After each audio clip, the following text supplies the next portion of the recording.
Nakita ko ulit si grandma in the street. See, look. Oh. Matagal na siya dyan dito sa street. Since COVID, hindi siya nagmamask. Pero buhay pa siya. Hanggang ngayon. See? The grandma. Been many years. She's living in the street. Maraming street sleepers dito paggabi. Dun sa ilalim ng mga tulay. Hindi lang sa Pilipinas may mga pulubi. Kasi ayaw na ng pamilya sa kanila. Kaya saka ayaw nilang makitira sa mga pamilya.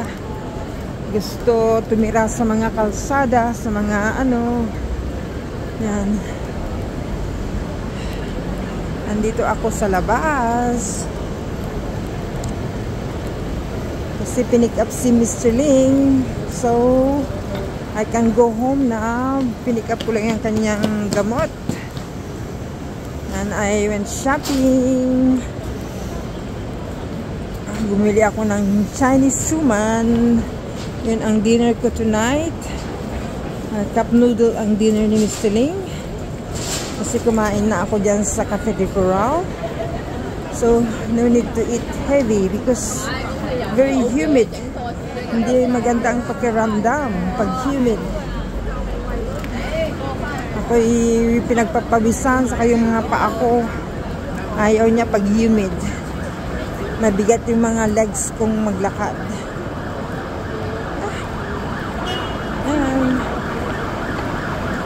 Uy, ingay. Ingay. Kasi nandito ako sa central area. Magbus na lang ako kasi mag-taxi. Bus is only $2 for senior. I'm senior but don't look like senior. So it's good. So yeah.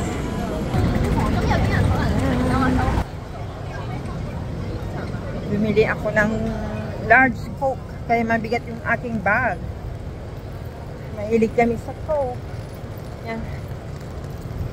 Hello. Okay yung mukha ko pero yung mga paa ko numb. Dahil yung gamot ko nagba-blood clotting ang aking mga legs, mga paa. Kaya mahirap ilakad. Lalo especially pag humid. Ang taas ng humid kaya. Hindi magandang pakiramdam. Pinagpapawisan ako at hindi man lang ako nakatulog. Pero I'm okay. I'm still okay. I'm still standing. Oh.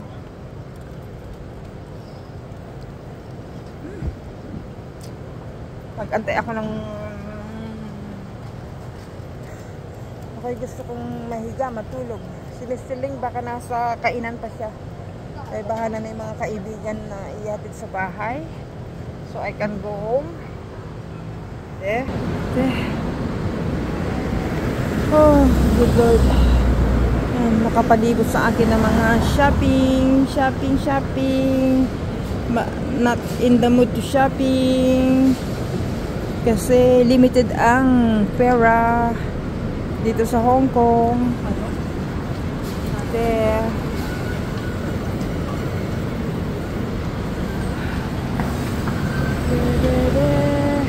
Imagine that yung canteen na yan, yung pangalan ng restaurant. Noon mga ano pa, mga kabataan, yung medyo younger pa kami. Mura pa yung mga bilihin sa restaurant na yan. Kasi noon, every Sunday, kakain kami sa loob ng restaurant. Ngayon, mahal-mahal na. Kakain na lang ako sa McDonald's. So, kaya sa Fairwood, saka yung Cafe de Coral, mas mura. Dito, mas tumaas na ngayon. Kahit yung simple na pagkain na lang, ang mahal na. Noon, ang mura-mura lang. Daming tao. Kasi, babalik na sila sa work. So, nandyan na yung bus. Any bus, I can go up there. Bye-bye now. This is Ate Dol Dumundun channel.